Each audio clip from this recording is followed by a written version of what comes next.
Cette année marque le 10e anniversaire de l'initiative La Ceinture et la Route, du principe de sincérité, pragmatisme, amitié et franchise et du concept judicieux de recherche du plus grand bien et des intérêts partagés concernant les relations sino-africaines, avancé par le président chinois Xi Jinping.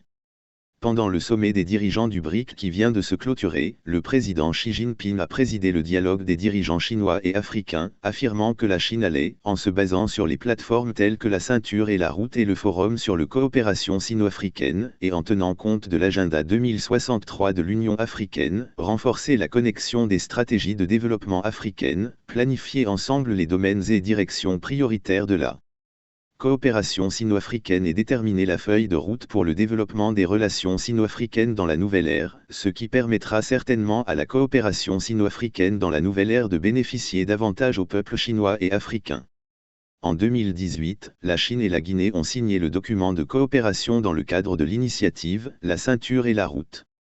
Depuis 5 ans, les deux pays maintiennent les liens de l'amitié traditionnelle, renforcent la confiance politique mutuelle, approfondissent la coopération pragmatique, travaillent conjointement à une mise en œuvre de haute qualité de l'initiative La Ceinture et la Route. Ils ont obtenu des résultats fructueux dans les domaines des infrastructures, de l'énergie, de l'exploitation minière, de la santé et de l'éducation, apportant ainsi à la Guinée des opportunités de développement, stimulant le dynamisme économique et apportant des énormes profits à la Guinée, ce qui a gagné une haute appréciation des différents milieux de la société du pays. Dans les domaines des infrastructures et de l'énergie, le projet de la route nationale numéro 1, celui de reconstruction et de réhabilitation des voiries urbaines et la construction de 2 échangeurs à Conakry, réalisés avec l'assistance chinoise, ont considérablement amélioré les conditions de transport et le niveau de connectivité entre la capitale et l'intérieur du pays, stimulant le potentiel de développement économique, et devenant d'importants projets de bien-être social et d'intérêt public. La centrale hydroélectrique de Souapiti, la plus grande centrale hydroélectrique de Guinée et le point d'alimentation principal du réseau électrique d'Afrique de l'Ouest, a grandement contribué au règlement de la pénurie d'électricité en Guinée et a été salué comme le « barrage des 3 gorges de la Guinée », permettant au peuple guinéen de réaliser son rêve centenaire. Dans le secteur minier, la Chine, en adhérant à l'orientation du marché, dans le respect du principe de bénéfice mutuel et de la coopération gagnant-gagnant, met pleinement en valeur les avantages sur les plans de la technologie, du financement, des talents de compétences et des équipements, et aide la Guinée à exploiter ses ressources minérales, à augmenter ses recettes financières, à stimuler la vitalité économique et à promouvoir l'emploi.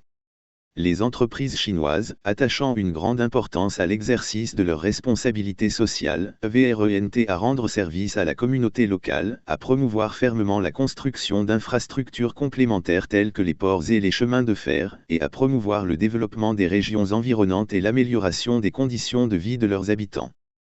Concernant la coopération médicale, cette année marque le 60e anniversaire de l'envoi de la première mission médicale chinoise à l'étranger et le 55e anniversaire de l'envoi de la première mission médicale chinoise en Guinée, ainsi que le 10e anniversaire du lancement par le président Xi Jinping de l'esprit des équipes médicales chinoises à l'étranger se résumant par courage, dévouement, assiduité et solidarité internationale.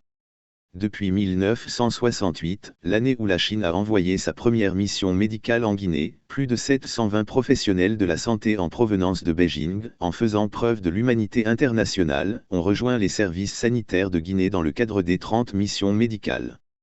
En partageant le même souffle et en travaillant ensemble avec leurs collègues guinéens, ils ont lutté contre l'Ebola et la pandémie de Covid-19, fournissant des soins de santé de qualité à la population locale en faisant preuve d'une noble déontologie médicale et des compétences médicales exquises.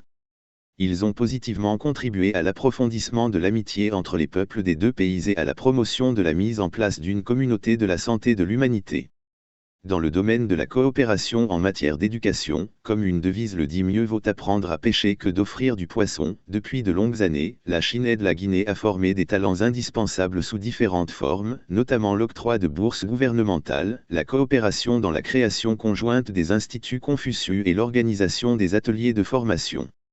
Les entreprises concernées coopèrent avec l'Institut Confucius de l'Université de Conakry pour explorer le modèle de formation la langue chinoise plus des compétences professionnelles, aider les employés locaux à résoudre les problèmes de communication, améliorer leurs compétences professionnelles, renforcer leur capacité d'autodéveloppement, aider efficacement le gouvernement et le peuple guinéen à valoriser des ressources pour le développement économique du pays. Le mois prochain, le troisième forum La ceinture et la route pour la coopération internationale se tiendra à Beijing.